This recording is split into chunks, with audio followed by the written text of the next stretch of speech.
have come over for dinner. I am so excited you're joining me today. Today I have a very special guest. Her name is Abigail Dodds. Many of my listeners may be familiar with her because she has authored 2 books. One is titled A Typical Woman, Free, Whole, and Called in Christ.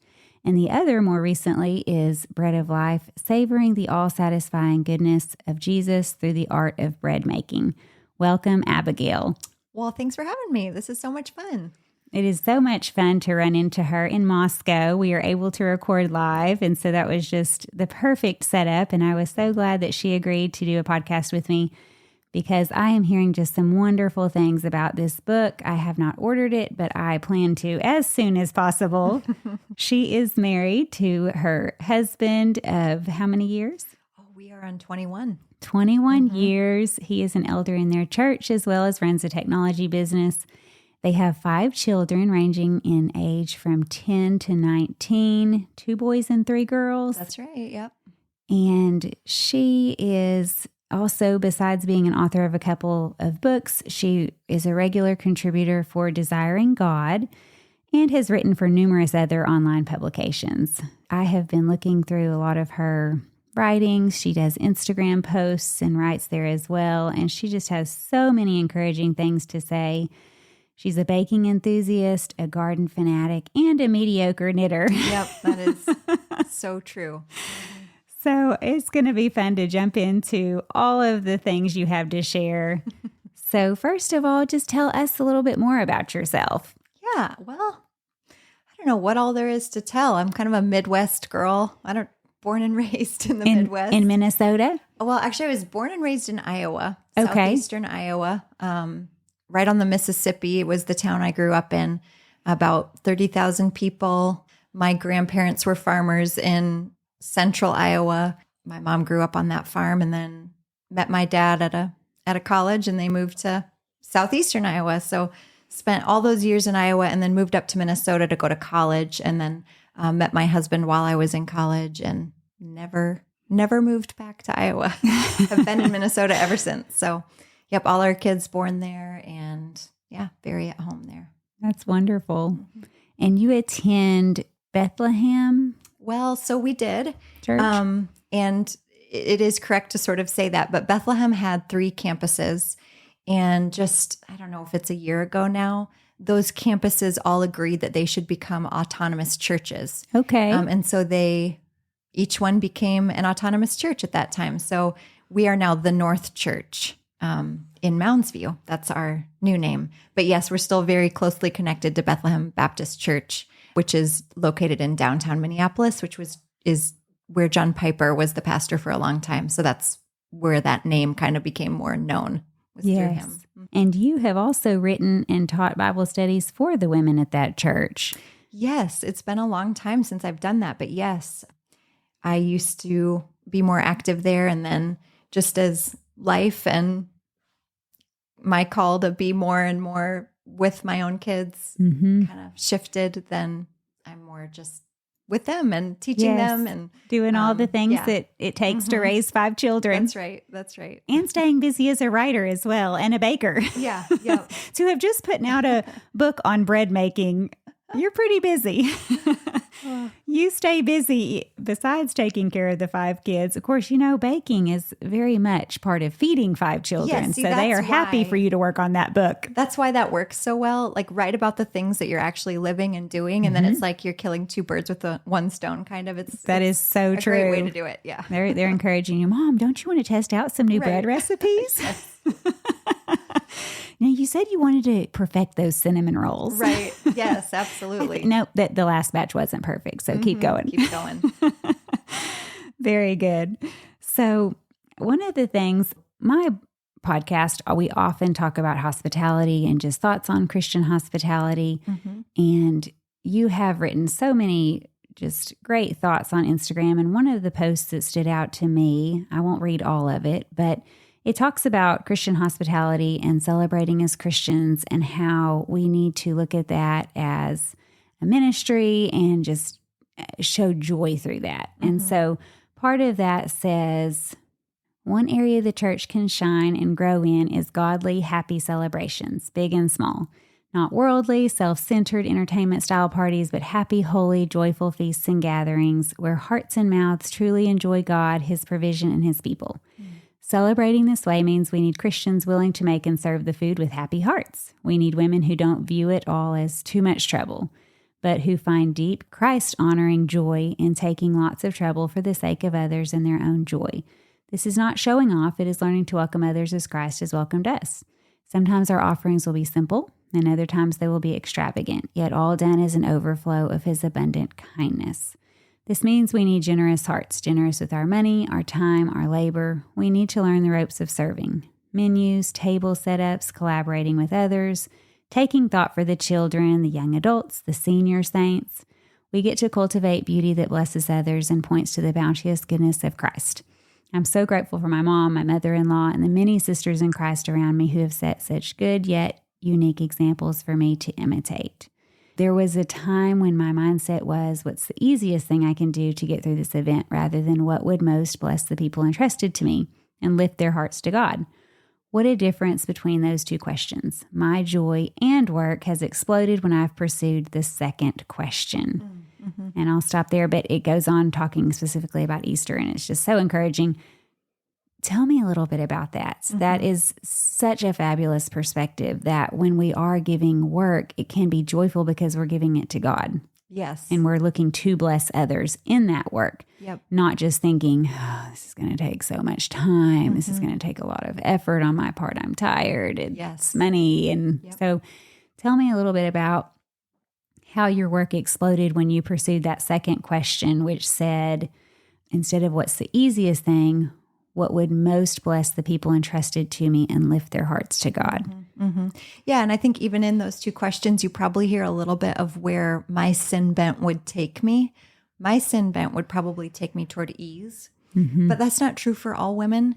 For some women, their sin bent will take them to very over-the-top performance-based hospitality, although I would say that maybe isn't quite hospitality, but you know what I mean. Mm-hmm. So when you're hearing those questions, you have to first realize I'm asking it of myself, because that's where I'm prone toward, is kind of like, oh man, I really would rather not have to work all day today. Mm-hmm. My feet hurt or whatever it is. What can I do to make this easy? And that's not always wrong. There are times where you do have to lighten up. You know, we're human. But what I found is just when I have that mindset on, kind of the self-serving mindset, it actually dampers my joy in the service. So I still have to do some things. Like there are people coming, whatever the case may be, but I'm not happy about it, you know, or I'm, you know, it ends up dampening all of it. And yet when I say, I wonder what would make this really special for whomever's coming. I wonder what would really bless them. Like if I'm thinking about them, if I'm thinking about what would make, if I can, sometimes I'll just envision everyone at our house and think, what am I hoping for? Like, what do I want this to be? What would glorify God when these people are here? And then a lot of times my husband and I will just talk about it, because different groups, it's kind of different things. Like maybe we could sing a song with this group. I think that would really go a long way in helping. Or maybe you're inviting people over, they don't know each other. So you kind of have to think about, how am I going to structure this hospitality event to help these people who've never met each other before get to know each other and cultivate good conversation amongst them, especially where they're if comfortable. Yeah, and exactly. feel like they're not just needing to kind of stand on a wall by themselves. Right. They feel like they're a part of a group. Yes. And maybe it's people you know super well, and those ones take the least amount of thought because you know them so well. It's like a glove. They can come over, they're part of the crew, they're helping, you know, because they've just been there 100 times. So different events, maybe there's a ton of children. So you need to think hard about what would really make this event go well so that the children are happy and cared for, not neglected, but maybe we don't want them to be like our whole focus either in a way. So there can be different ways to think about that. I like to have, you know, toys ready, or, you know, we'll set up the volleyball net in the backyard, or the badminton little thing, or cornhole, you know, if the weather permits, or we have a sled hill. So we are always I'll talk over with the kids, like, what are some things you think these kids would really enjoy when they're here? And then we'll make a list. And then you've kind of got those things at the ready. So you're not scrambling once people are starting to kind of come apart a little or not sure what to do with themselves. And you don't have that sinking feeling because you're looking around realizing they're just sitting there bored. They have nothing to do. Right. Especially preteens, teenagers. You do want something for them to be able to kind of have as a group an activity to do. They don't just want to sit and have coffee and talk about their day. Right. And so exactly. Or have to sit in on adult conversations that sometimes aren't even quite suitable for them. Sure. It makes it awkward for everyone. One other little thing that I thought of that we started to do like way into kind of hospitality, which I wish we would have thought of earlier. We learned it by, this didn't go well, is sometimes we will put a gate up to our upstairs, or we'll close the bedroom doors and say, hey, everybody, just so you know, the bedrooms are off limits. And that sounds like a small thing, but I have found it to make the hospitality go so much smoother if small children know at the front end, you're not allowed into these private areas of our home because you would be alone. It's not you would be kind of neglected there, and there's no reason for you to be in a bedroom. That's not appropriate. No one knows where you are. Yes. And so just to make that, to remember it myself before they get there, because if you forget, then you're like, oh, well, we just found a little slew of children who found their way upstairs and now we're going to shoo them out or whatever. But it's nicer to remember on the front end, and then it just prevents those little problems and nobody feels bad about it. And you have other things planned for them, so it's fine. But I just think it's actually loving, even though hospitality is about welcoming people in, it's also about, we also have some boundaries and we're going to be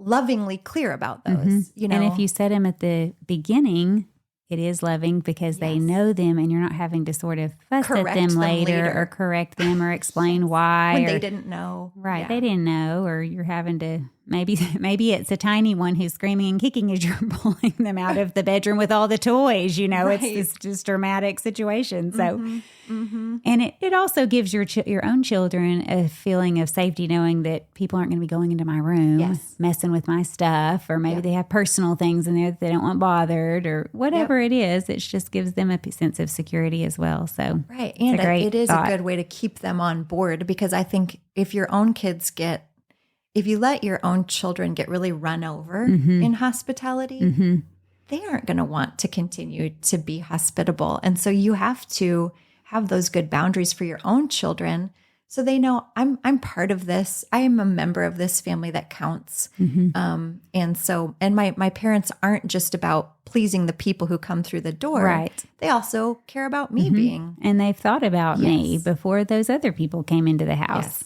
Yes. That's a great tip. Well, tell me a little bit about your new book. It was in 2021, so we're coming on close to 2 years that it's been out. And so I know you've probably had a lot of feedback about it from people.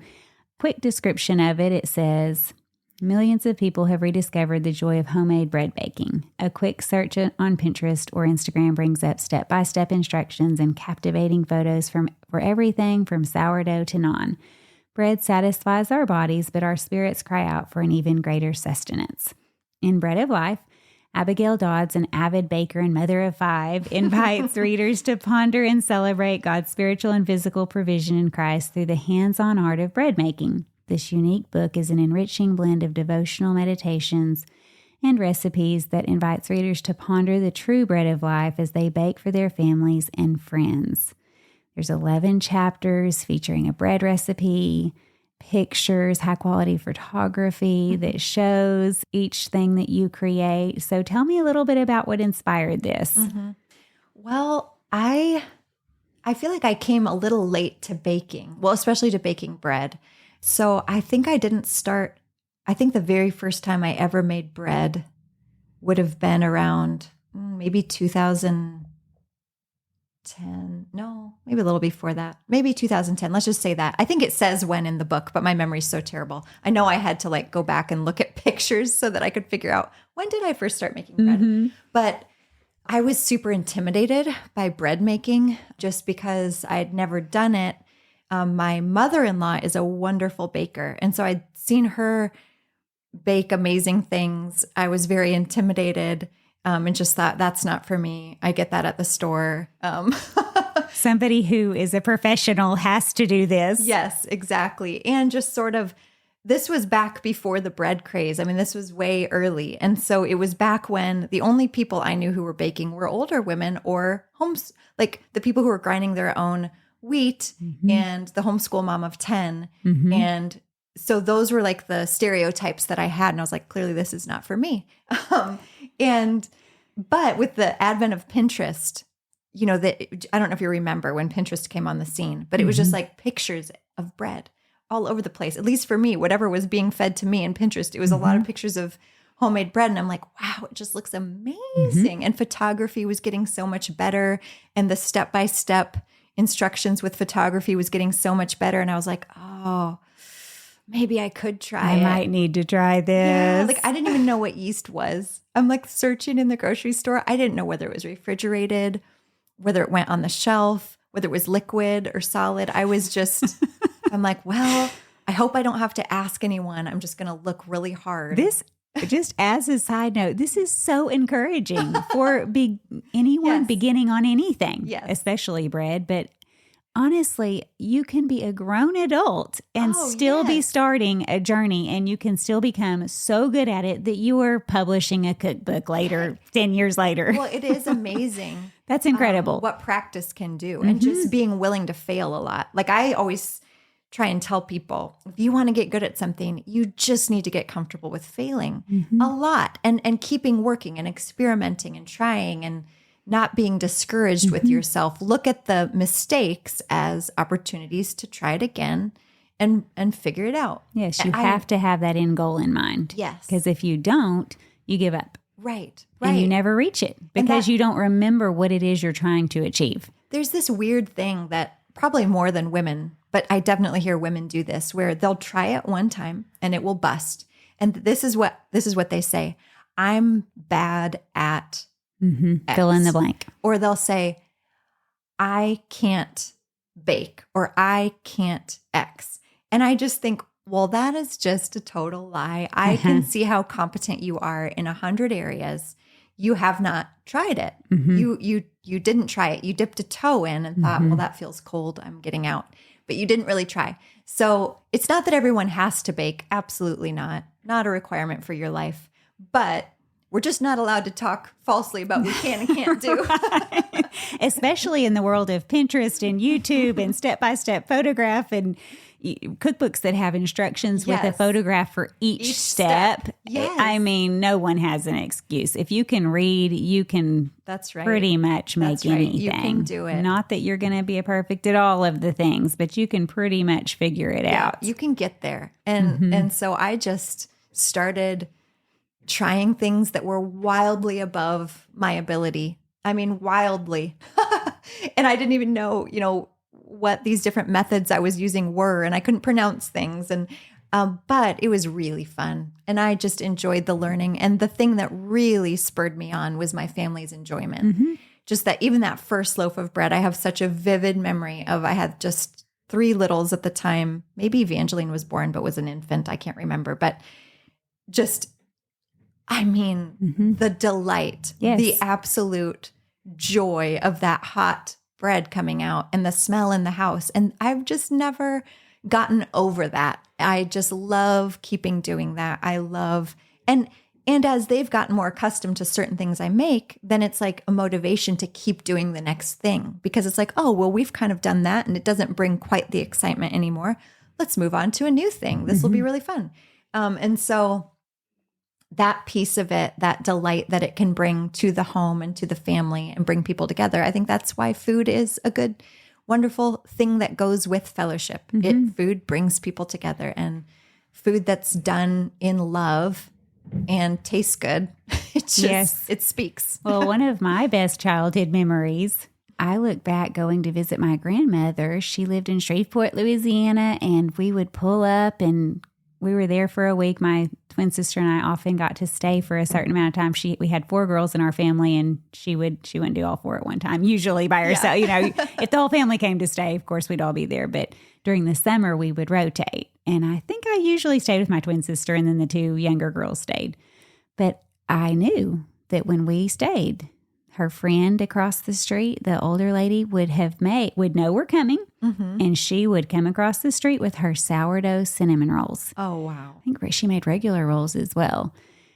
And that was a highlight. Yes. And my grandma always had a starter in her refrigerator, and then I later got some starter from her, but such a happy memory. And we looked forward to those cinnamon rolls so much because they were delicious. We didn't smell them baking. Of course, when my grandma baked, we did. She made rolls too. But yeah, it's a beautiful way to feed someone, not just physically, but just spiritually, emotionally. Yes. It showed such friendship and love towards us.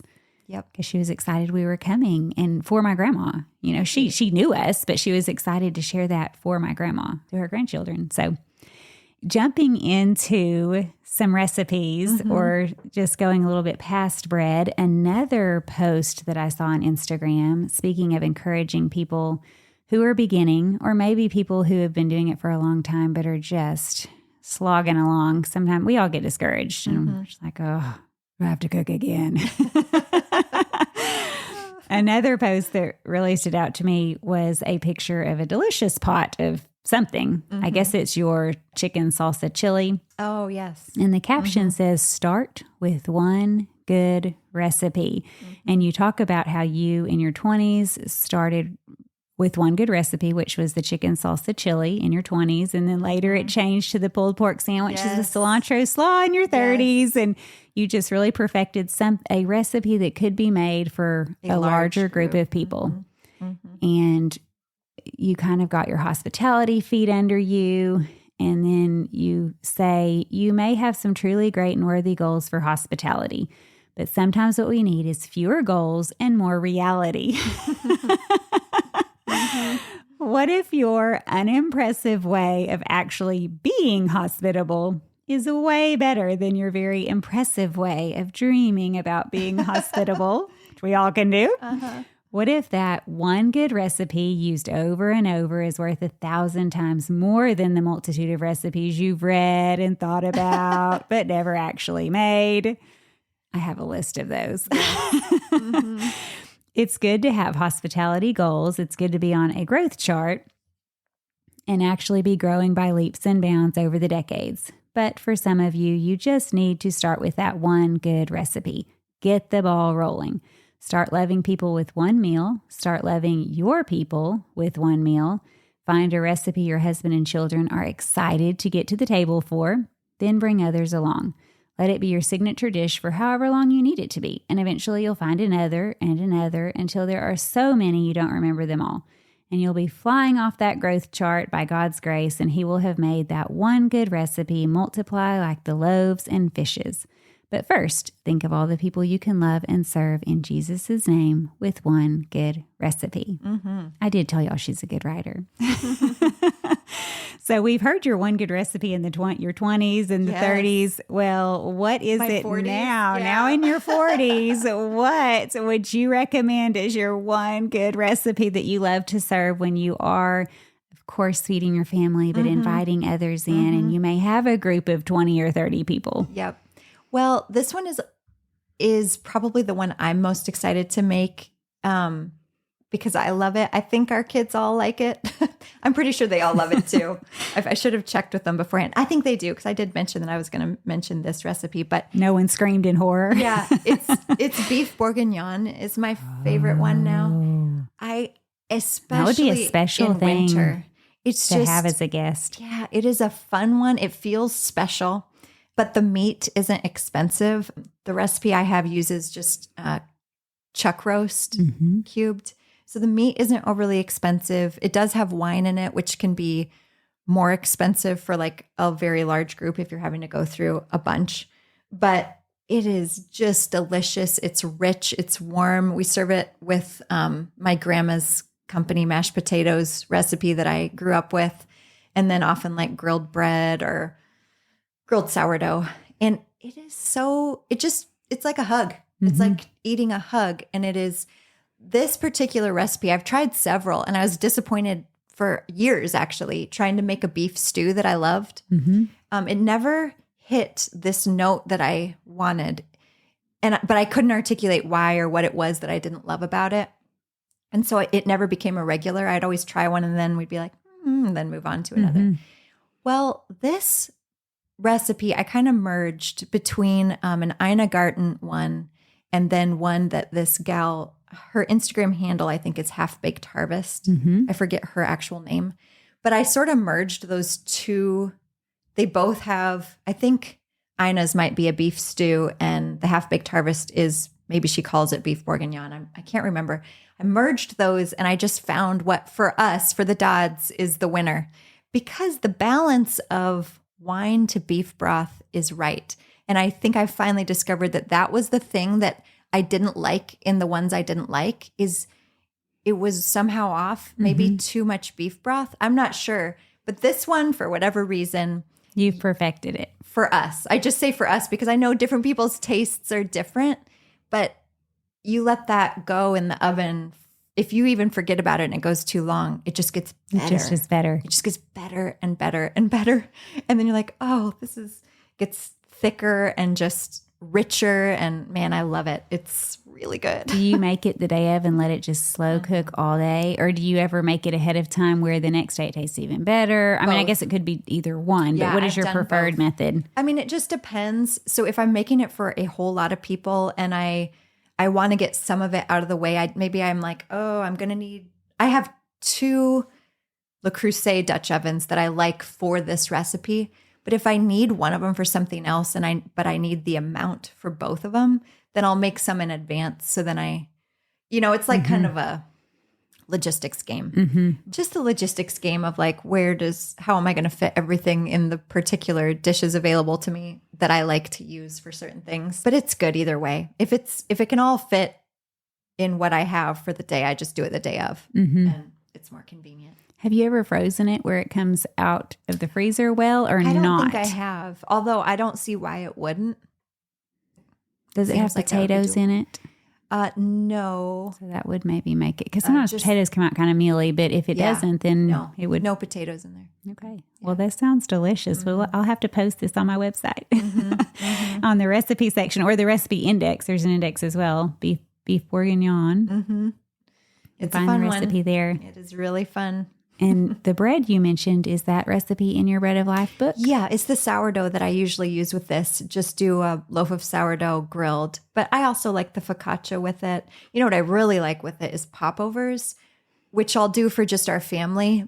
But I only have enough popover pans for 12. You can do them in muffin pans. So I have done that too, where then you can get a lot.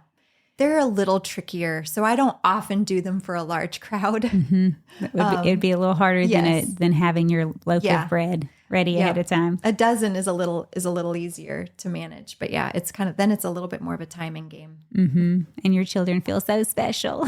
We get the popovers. Yes, yes. Well, one thing that I saw that was really interesting on your blog. She has a blog that she sometimes contributes to, not quite as regularly as she contributes to Desiring God and her other online places she writes for. She has a blog that is titled hopeandstay.com. And I saw a YouTube series that you posted on there called Sourdough Essentials, and I'm sure you could find it on YouTube just by searching her name and Sourdough Essentials. But it was at least 4 videos, I believe, of her in the kitchen showing how to make the sourdough bread, which is so much fun for those of us who are beginner sourdough bread makers. Just the technique, which is really important when it comes to sourdough. Yes. I did that as a very sad COVID thing. I don't even like thinking back on those days, but in Minnesota, we were pretty locked down. And so everybody was starting to want to bake bread because everybody was locked down. As a matter of fact, there was like no yeast in the stores. I was going to say, did you run out of yeast? I could not get yeast for months. And finally, I had a sister that was able to find it at her Sam's Club way up. She was 5 hours north of me in Fayetteville, Arkansas. And there was a 2-pack, kind of these big bricks of yeast, Yes. which was a miracle. Yes. Like, how in the world is there that much yeast? But she was able to buy it in bulk and give me a pack and her a pack. And so we were set, but it was months before we could get it. Yes. It was so funny. We'd be like, my friends and I would be texting, like trying to source yeast from all the stores in the Twin Cities. And it was a funny time. I was so thankful to be in sourdough at that point. Cause I'm like, you know what? We'll be fine. We can keep making true. whatever we need. But, yeah, that was why I did it. I was like, this would be a perfect time for people to learn how to do sourdough. Maybe I'll just do some videos. And that is a perfect thing because a lot of people did. They really jumped into the learning how to make sourdough bread, which is such a great thing to do. Well, we've talked a bit about a menu that you would serve, and we've talked a little bit about some of the shortcuts that you would make or just time savers of being able to. Oh, one time saver for that beef bourguignon recipe. At least, I don't know if there's a Costco around here, but if you have a Costco or probably a Sam's Club, I buy the chuck roast already cut. They cube it for you, and you can buy 2 pounds of it, and it just takes a lot of time. Is that what they call their stew meat? Yes. I buy that all the time. I love it. It's such a time saver. Such a time saver. You can just dump it in as is. Yes. If I have a little bit of extra time, I actually try to check and make sure that trim it if there's little big chunks of fat, or if it's not uniform. It is mostly uniform, but every now and then you'll get a really big chunk that's not bite size. I try to make it bite size, so I'll just do a quick look over it. But having it already all cut, it does save a lot of time. It really does. And I always feel so happy when I go to make it, knowing that step is done. It's just this little mental thing like, oh, yes. Meat's ready to go. Yes, exactly. I can't wait to see this recipe because I have very made simple. Ina Garten's version. I don't think I've made Half Baked Harvest's version, but and I liked Ina's, but it was a long time ago, but it wasn't quite perfect. That was for me too. I liked it, but it wasn't good enough for me to say, oh, I can't wait to remake that. I'm always looking for the one that everyone's like, when can we have that again? Then you've found a good rotation recipe. Yeah. And one that fits your family just right. Like you said, everybody has different tastes, but for us, it was the same way. It was good, but it wasn't quite our taste. And maybe it's just different areas of the country. She's very Northeastern. Yes. And so I love a lot of her things. And then others, it's like, it's not quite me, but she'd probably say that about some of my Southern dishes. So, Right. You're like, wow, I think it's amazing. And she would stick her nose up in the air at it. Not that Ina's eating at my house every weekend, just some of them. So what is your best prep tip when you're thinking, I'm having a group of people coming over, life is busy, you have 5 children at home. Well, one is in college now, and I guess, does she live at home still while she's doing college? No, she doesn't, but she still busy. I'm sure she's visiting. There's still 4 children at home. Yep. How do you think through preparing for your company coming and still do family life? Right. Well, this is just kind of a very practical little tip that we especially do around the holidays, but sometimes for other just events or whatever, is I'm really thankful that my kids are big help in food prep, and just my girls all love to bake and help and are real all hands on deck. They're a great crew. One thing I've done to sometimes help facilitate their helping me is to prep for them. If I know they're going to be doing dessert for me and I know the recipe, to, let's say it's a pie, like get out the pie tin, put the recipe in it and put the ingredients in it and set it out in advance. And then they're speeded along, and it's just a quick way to sort of have something ready. So you're not on the day of like having to go search for ingredients, or maybe you have X amount of recipes to make. So you do your shopping, and then you keep those items for each recipe together, maybe for a day or two even. I'll just let it sit on the counter if it's, counter safe, so that it's just simple when that person comes to it, or if I'm even going to come to it, I'll leave it out for myself with the dish it goes in. It's just a little thing to kind of speed along one little step in the game and make it so that person, if they're going to take one recipe for whatever the event is or the meal is, they know, oh, this is what I'm taking. Here's the recipe already printed out, or are the cards in the dish, and I can just hit the ground running. I don't know. It's just a little thing. My mom always did that for us when we were helping. And so just a That's little a great idea. That reminds me of being on a cooking show. Like not that I've been on lots of cooking shows, but we've joked about that before. How do they make the recipe that fast? You go and print it off and think, oh, I'm going to have this done in 30 minutes. And then an hour and a half later, you're still slogging along in the kitchen and doing cleanup and getting ingredients out. And they start with everything there. They start with everything, they have all their ingredients. They have these little measured out bowls or measured out cups. And it makes it so much faster. Of course, I know there's editing and they have a crew that cleans up and all that too. But I have noticed that if I do what you're talking about, you can just quickly get a really big jump start on your recipe. And the other thing is you're not surprised when you go to the pantry and realize, oh, I'm totally out of yeast. Yeah. Or there's no more pecans. And we were going to do the candied nuts for the salad this time. Like those little things I think are what slow you down. They're the bumps in the road sometimes. And it's fine. You can make your game day adjustments and do what you need to do. But I love that feeling of like, I know we have everything we need. It's all there and prepped. It just like puts my mind at ease the day before, maybe even 2 days before. You can just jump right into it or whoever's helping you jump right in and start making that recipe. Yes. So that's a great tip. What about showing warm hospitality to those coming to your home? What is your best advice for making them feel welcome when they walk in the door? Yeah.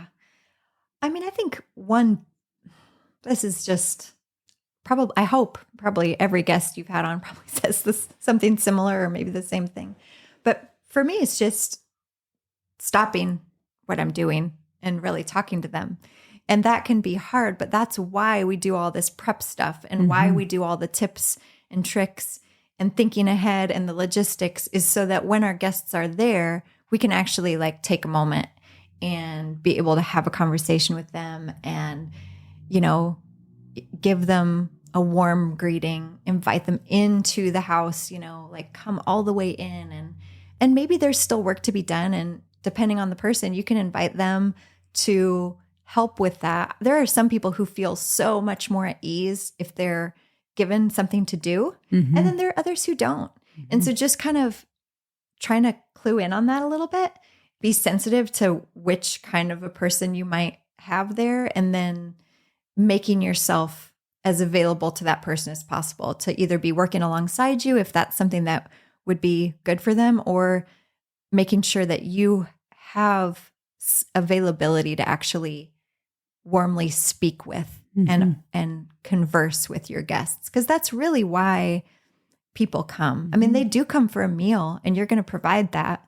They come to get to know people, to be in fellowship together. And that doesn't really happen without conversation and exchanging ideas, exchanging truth, exchanging just information about each other. And so having good questions ready, having good conversation starters. And it's, of course, different whether it's people again, really well, or people that you're just getting to know. But making sure people know that you're really glad they're there is probably the biggest thing. I know when I go to somebody's house, isn't that something that you can sense right away? Like just that warmth of being really invited in to the heart of things. And that's often the kitchen, invite them right into the heart of things. Yes. And either hand them something to drink or give them a knife and cutting board. Yes. It can help. Like you said, kind of reading the room, seeing what they might like to do. If you have somebody who keeps asking you, what can I do? What can I do? Maybe they really do want something that helps their nerves to go down a little bit, or just to relax and be comfortable. I think what you're saying is so true. That's how we deepen friendships with someone who's brand new. We start a friendship, or somebody who is an old friend. You continue to deepen that friendship by knowing each other's lives, being a part of each other's lives. And how can you do that without conversation and being able to know what's going on in their life and how to encourage them and hearing their stories and how's your family doing and, all the things that's so important. And I think for me, it is sometimes hard. I've had to teach myself that over the years. Those are two different mindsets before they come and when they're there. Because before they come, you really are trying to get a really nice house and it's clean. And I mean, perfect shouldn't be the word that I'm use, but perfect as much as it can be. You want the bathroom clean and this food simmering and almost ready to be served and all the things. Then they get there, and depending on how many people, or if there's little children, it can be chaos or, messes, or of course there's dishes everywhere. And so for me, my personality, I've had to do what you're saying and tell myself, and in case someone's listening when I didn't do this, sorry, I'm still learning. Yes, aren't we all? I've had to tell myself, don't go and start doing dishes. Yes. Don't try to clear the dishes and make the counter look nice. Right. And it's just not the time. Yes. Don't unload the dishwasher real quick, and just real quick, I'm going to reload everything and then they clean off the counter, and then I'm going to clear the table real quick. Because it's nicer if they don't have dirty dishes and cups in front of them. Yes. Again, not that none of that can happen. I mean, we have our youngest son, who's still at home, has definitely gotten up and cleared the table while the adults are still talking, and we've left, the water glasses and the coffee glasses, but taking their plates. So some of that is fine, but that has been a struggle for me to adjust my mindset of, I'm not in the same mode as I was before they walked in the door. Right. Now I'm in a different mode. Yes. And when they leave, I can go back to that. Yes. Right. Right. Anyway, so your encouragement is very good for those of us who have trouble switching modes. And wanting the house to just, stay clean and neat and tidy. Or to whip it right back to clean and neat and tidy. Which is not welcoming at the time they're there. Right. It tells them, I'm busy. I'm done. And you're not meaning to do that. Right. But yeah. And of course, there are friends who you can do that with because they've been there enough that they just start doing that with you. And it doesn't so it is kind of like, but there are certainly times where to get up and start cleaning would signal to someone, this is over now. Like I'm going to now move on to the next thing. And so it's just that sensitivity of, oh, these people have been here 150 times. And so they know that when we get up to clear the table, they just do it too. Right, exactly. And then the conversation just keeps flowing because we're doing life. We're talking over dishes. Right. And then when we're done talking over dishes, we'll sit on the bar stools and keep talking. And yes, it's different when you have that kind of easy familiarity of a really good old friendship. Right. Versus this would really signal that maybe it's time for you to go. They're getting a little nervous. So they're trying to cue us out of here. Right, exactly. Everything except the sign that, I don't know, I'm sure is like, is this really real? You see it on Instagram or something where it's like, something about please leave by 9 o'clock. Yes, or you can stay, but you can't stay here. Right. Like, do people really do that? Surely not. Oh, goodness. What is your must-have kitchen item and where can we find it? Oh, I saw that question. I'm like, ooh. So I'm not a kitchen gadget person. So I was really struggling because all I can think of is things that everyone has. What I would say is my must-have, and this hasn't always been the case, I learned this from my mother-in-law, is must-have good, sharp knives. It makes all the difference. Yes. You don't need a ton. You just need like maybe even 3 good, sharp knives. It makes chopping fun, actually. Absolutely. It speeds your work along. When I was early cooking in our early years of marriage, I did not realize it, but I had the dullest knife that you can possibly chop anything with. And I really thought that you couldn't chop cilantro. It just kind of tore. Yes. I mean, I don't even know what you would call it. It just didn't chop. You could not get it fine. Right. There was nothing fine about chopping parsley or cilantro or anything like that. And then I received some knives that were sharp and I chopped, and it was the most beautiful thing. I know. It's like butter. I know what this is like now to have truly diced herbs. And it made me want to cook. Yeah. So that's what happened to me when I went to my mother-in-law's kitchen, and just anytime I would go there, it'd be like such a pleasure to help her because all her knives were sharp. And I noticed that she never put a knife away without honing it. Ever. Really? So she hones every time she puts a knife away, and sometimes when she gets it out as well. Wow. So they are always just keeping that razor sharp edge. And so I have adopted her way, and I love it. And her knives never go in the dishwasher. And I thought that was very impractical for the first many years of my marriage, and was like, oh, what? And then you had to use dull knives. And I was after like, no. they came out of and the then dishwasher. if ever I see someone now I'm like, that doesn't go in the dishwasher. Yeah. You'll ruin my honing edge. Exactly. I have learned the value. So my perfectly honed edge. It just does make working in the kitchen so much more enjoyable. My girls love to use the knives.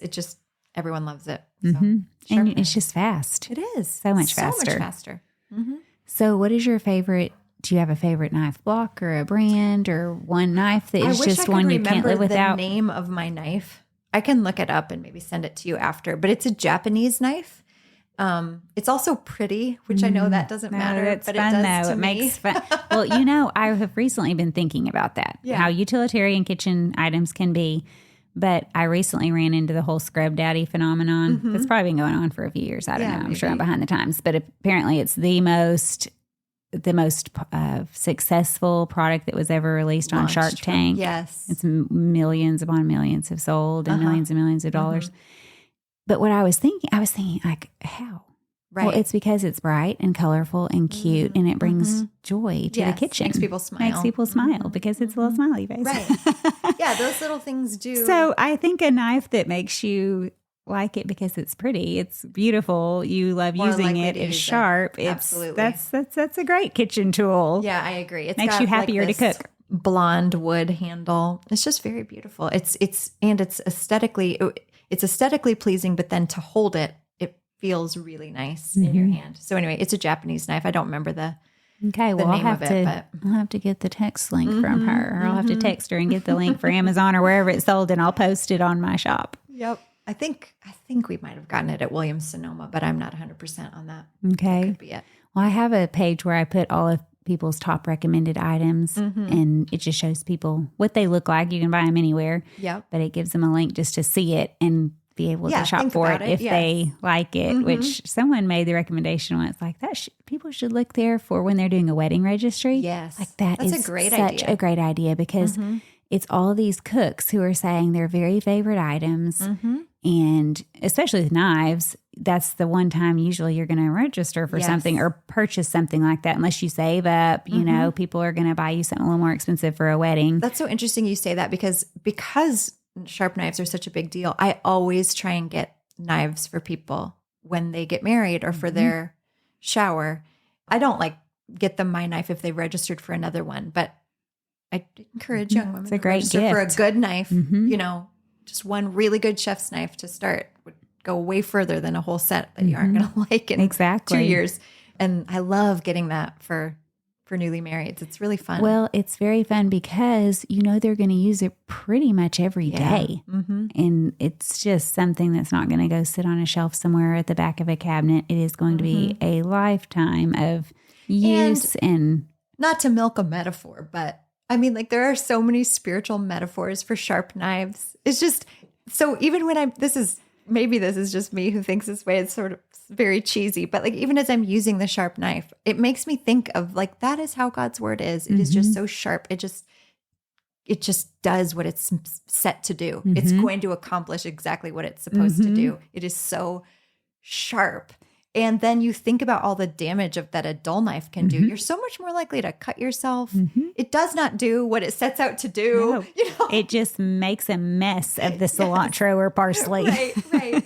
So it is kind of just, I don't know. Those things always come to my mind. Well, that's a great metaphor. And again, why you are a successful author of multiple books, telling us about Christian womanhood as well as just the art of bread baking, along with the Christian metaphors that go along with that. I suppose so.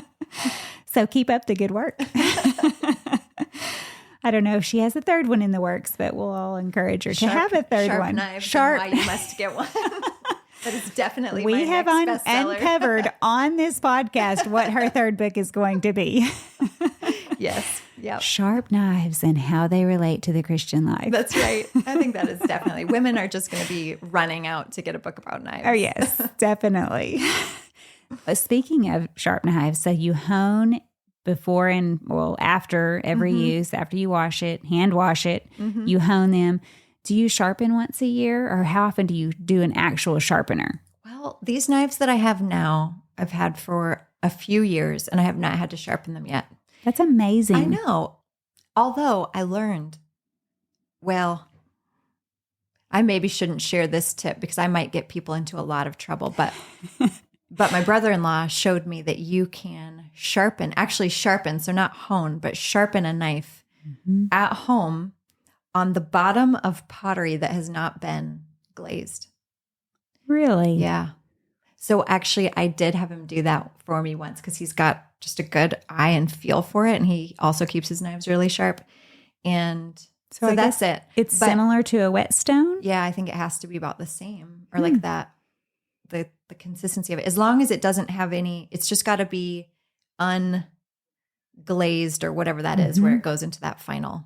It can't have that. It has to just be the plain bottom. That is so if you interesting. Flip something over, sometimes that bottom part is not glazed, and that's where you could potentially sharpen a knife. But if you're really bad at it, you might sharpen it crooked. So maybe don't do that. Right. But my brother-in-law But your did a brother great job. can do, or brother-in-law can do it. That is so interesting. If you just really needed to save a little money sharpening. Well, and oftentimes there's not places that anyone will sharpen. Like sometimes people you can pay and they'll sharpen your knives. Well, if you live in a town where it's like there's no knife sharpeners here, you have to figure it out. I almost well, I think I wrote it down for future reference, but there's a place where you can send your knives in the mail and they'll ship them back to you. And I can't remember the name of it, but I bet if you just Google like knife sharpener, I don't know what you should Google, but anyway, but knife sharpening services online or something like that. Well, that's a great tip. So if you're in a small town, I know I bought a Cutco knife one time and it did mention something about that. It was lifetime guarantee, but they also, if you mail them the knife, they sharpen it and mail it back, which I haven't done yet, but that's a good thing to look into. But having a paid service, I'm sure it's out there because even if you didn't buy the knife from them, they would be happy to do it for a fee. Yep. That's a great service to offer because not every town has a knife sharpener. Yep. And a lot of people don't know how to sharpen on their own. Right. My father-in-law knew how to use a whetstone and he would come to our house and sharpen for me. Oh, that's wonderful. It was so wonderful. And now he's not around to do that, which is very sad. But now I have very dull knives, so I need to figure this out.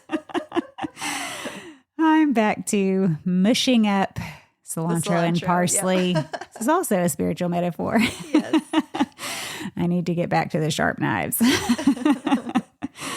I'm in a bad season. It's time for some honing and sharpening. That's right. I have thought about looking in or buying the automatic knife sharpener. Oh, wow. I haven't heard of that one. There's one you can plug in, and there's people that rave about it, and I have not purchased it yet, but I've thought, well, it might be worth trying. So it's also been recommended on here by a couple other people. Nice. From all of your years of hospitality, do you have a funny story or horror story or any story that you would like to share? Boy, I'm sure we do have plenty. I guess the first one that pops into my mind because it's recent is we had a whole boatload of college students coming over for dinner, which we do every other week. And, so just doing my normal thing, getting everything ready. Everything was going on track, very smooth. Oh yeah, we got this down. We are just rolling. We got this. And I had grilled a ton of chicken. We were making street cart chicken and naan. Brought all the chicken in to keep warm. I just popped it in the oven at a really low temp and covered it, just keeping it warm for 20 minutes. And go to get it out and look at the oven, and somehow the oven had been turned to self-clean and it locked. So it's at 500 plus degree going to that. It's starting to heat up. I can feel it getting hot. My chicken's in there, all the chicken. It's a lot. It's two big things. Oh, no. And I'm just starting to panic, and they're going to arrive in about 5 minutes. So, I'm calling my husband, you've got to help me go do the breaker. So he does. He goes, he turns the breaker off. Oven goes off, still locked, turns it back on, goes right back to self-clean, still locked. Because I don't know, something about that setting, it was like a glitch where it wouldn't let it go off of that.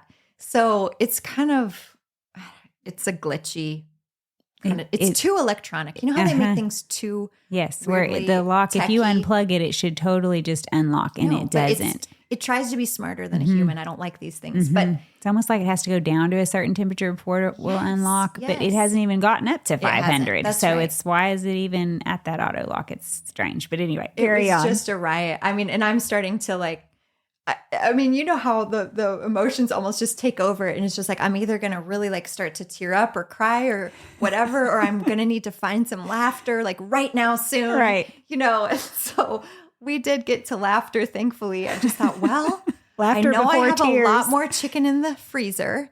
I could pull it out right now. So I'm like pulling the freezer chicken out and then going back to the oven to just like start mushing. I literally like I'm taking my palm and mushing the buttons in hope and praying. I'm like, everyone pray that, you know, and it just all of a sudden opened. And there are people like the college students had already started to come in, and I'm just thinking I am going to have to grill tons more chicken again. I just found, and it's frozen. Anyway, it all came out. Wow. Praise the Lord. Maybe it reached that special temperature that it clicked. I know. Everyone's like, what did you do? I was like, I was mushing buttons. I don't know. I don't know. No don't idea know what happened. But I'm so thankful that chicken is out of there. It did not burn. But wow. It was that panic, that very panic moment. I was just so thankful that he helped with the laughter, because it would have been quite silly to have come in and find me like crying or just even flustered, you know. So anyway. Well, in those moments, yes, you have two choices, and you might as well just choose the laughter, because it's whatever's gonna happen is gonna happen. That's and right. you might as well just be laughing instead of just sobbing. Well, and these are college students, so nobody would have been upset with me.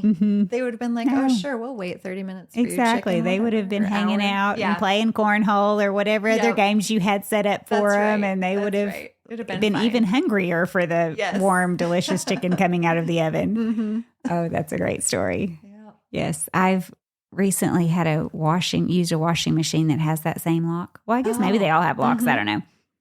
This one has an audible click. Yes. I mean, it's very loud. And if you press pause, it doesn't always unclick. Yeah. It's like unlock. I just need to put one sock in. Isn't that weird? It's so weird. It's like they're telling you we don't want to because maybe there's water in here, but it's clearly fine. Yeah. And this is a top loader. And so it's not even the side loader where you could have sometimes where it could be a spill. Right. This is a top loader. It's like, why won't you unlock?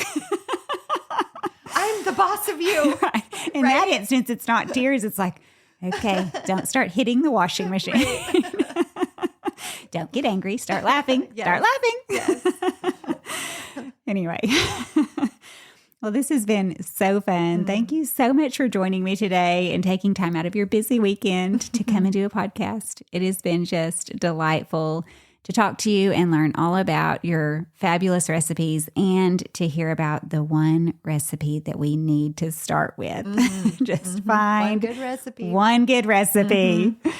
So anyway, thank you for joining me. Oh, thanks for having me. So much fun. Until next time.